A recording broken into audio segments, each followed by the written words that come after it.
Thina sahlaliswe eMaresi, sike Reserve Hills thina.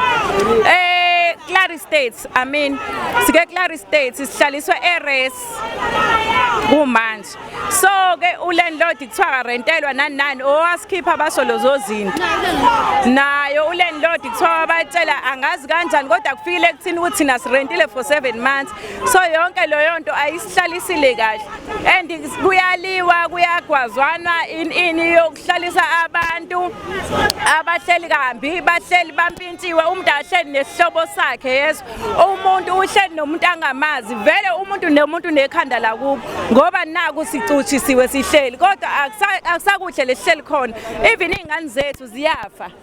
zibulawa into eziyibona zonke insuku kune violence for zonke insuku sina 3 years manje mengathiwa siyabala siyoqeda unyaka wesithathu manje sihleli lapho akekho umuntu obuyela kuthina sitshela ukuthi kuhamba kanjani akekho umuntu oza kuthina azositshela ukuthi sizophuma nini siyapi nini kodwa into esisatshiswe ngayo kuthiwa ohola above 3.5 by 30 June fane angabe ngasekho kuloyo kwi-TA uzoyapi urenta kanjani ngo 3.5 fane udle fane usupport ifamily fane usupport izingane zakho ufane kube nezingane ezesikoleni ziyakhera lezi ngane zizoyapi nalo 3.5 incwadi iqhamuka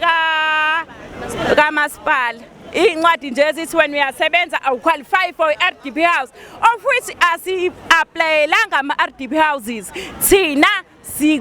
under kwi-process yaka disaster kahle kahle asikho ku-applyela imixhaso process